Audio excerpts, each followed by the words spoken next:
Welcome everybody, thank you for joining us today. This is Andrew from IDB.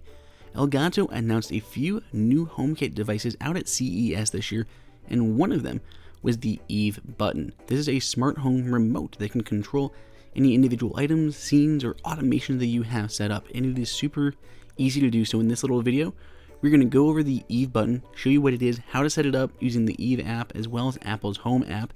Then we're going to show you a few comparisons with other devices and options that are out there on the market, and really what you can do with these smart home remotes. Here's the main problem with the smart home stuff.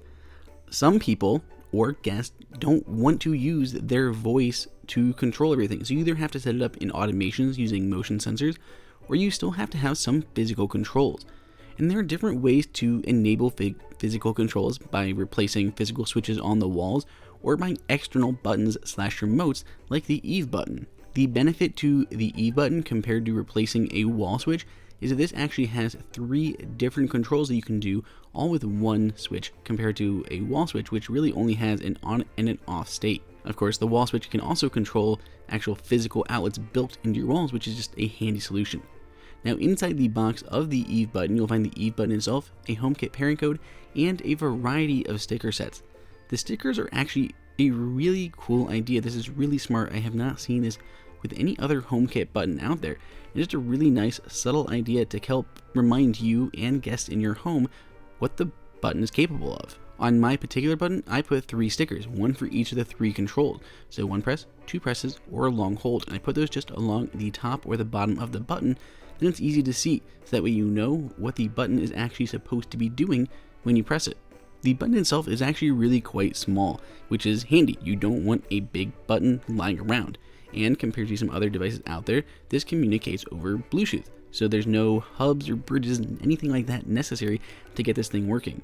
Which of course though could be a problem depending on how big your home is. It does use pretty low power, but it is battery run, so you can just replace this out with any other 2032 CR2032 battery if you ever do need to replace the battery. It should last you quite a while on that single cell battery that's in there, but it's really easy to swap out when it ever does die. And of course, you can always check the battery status and percentage from within the Home app. Now, normally I would use Apple's Home app for everything that I can, but Elgato makes a pretty awesome HomeKit app. So we are going to walk through adding it and kind of setting it up here in the Eve application, and then we're going to jump over to the Home app. To set it up, you simply press the button on the actual button to turn it on and kind of get it into pairing mode, and hit the Add Accessory button in the Eve app. It'll go ahead and find the button, you select it that is the accessory you would like to pair, and then scan the HomeKit code on the back of the button. They do use a QR code now compared to the old HomeKit style code. That's something that was introduced inside of iOS 11. Then you walk through the standard things you do with every HomeKit accessory, like which room you'd like to put it in and giving it a name. Then you can actually control what the button does. You have 3 different controls that you can set up on the button: a single press, a double press, or a long press. Now, Apple does limit this, so even though you might be able to think there could be more like a triple press or something, this is limited by Apple. So it's possible in the future, Apple will open this up a little bit more and allow more controls to be done on a single button, but they want to make it easy. They don't want to confuse people by putting too many controls into a single button. So this is a limitation imposed by Apple, that 3 kind of control limit. But then you can go in and set up in the Eve app any 3 different scenes for each of those controls or presses, and then choose an icon for the button itself. One thing that I did note, in the Eve app, you have to choose different scenes to control the button. You can't choose individual accessories. If you go over to the Home app, that is an option, and we'll walk through that in just a second here. But the button is now set up. You're good to go. It does show up here inside of Living Room, because that's where I have it set up. You can see the 3 different controls that have been assigned to it. In Apple's Home app, which is really what the majority of people do use, you can see again the Eve button inside of my living room. You can long press or 3D touch and tap on details to get into the actual details, seeing the battery percentage, if it's charging, which clearly it's not because it's run off of a cell battery, and then the different controls you have, the different presses, single, double, and long hold. You can test this out. You can have it automatically turn off after a certain amount of time. So you want to press this, turn the lights on, they stay on for an hour, then they automatically go off again. You don't have to use that, but it is a nice option because that's the way it can kind of revert itself after it does turn on.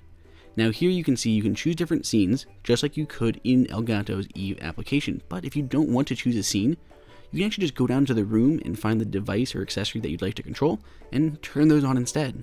I may not have a scene already set up for my living room that controls all my lights, but when I press that button one time, I want all 4 of the lights inside of my living room to come on. And then I can have them turn off after an hour or so, or I can just let them stay on until I turn them off otherwise. In my current setup, I have 1 press turning on the living room, 2 presses turning everything on in the kitchen because those 2 rooms are connected, and then a long hold will put it into the good night scene, so I can have everything turn off, lock the doors, and everything else as I go up to bed. Really, there's only a couple situations where I'd want to turn off lights, and that's usually when I leave, which happens automatically, or when we go up to bed. There is a tiny little LED baked in here as well, just above that button icon. When you do press it, the little button will light up, letting you know that it has been able to receive your button press and has triggered that action.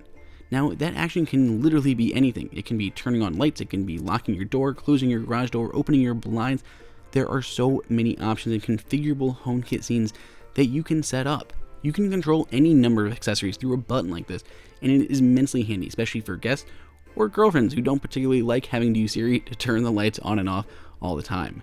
If you're familiar with Elgato's last HomeKit product, the Eve Degree, which is an indoor outdoor kind of sensor that can give you things like temperature and humidity, it is pretty much the same size and the same design. It has that metal exterior with those chamfered edges and that plastic front. It is really nice, it looks great, especially compared to their original accessories that were a bit bigger, bulkier, and kind of white. This is a lot more modern and subtle and really just blends in. Now you're probably wondering what other HomeKit accessories are there out there that do the same kind of thing, and the biggest one at the moment would be the Logitech Pop. So the Logitech Pop Button is very similar, it's a little bit thinner, but it's also a little bit bigger.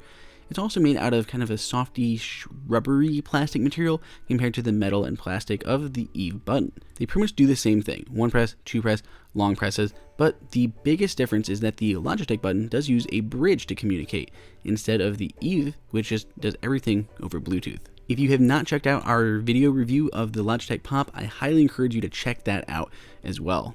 When it comes down to it, smart homes are great. I love mine, but not everything can be run off an automation. Sometimes you do need to control things, and unless you're going to do it through Siri and voice control every single time, guests and other people are going to be left out in the cold. So you do need some physical control, and the Eve Button is an amazing way to handle that. If you want to pick one up, you can find it below at the link in the description, and let me know what you think down in the comments. Go ahead and subscribe, give us a thumbs up. Until next time, this is Andrew for IDB.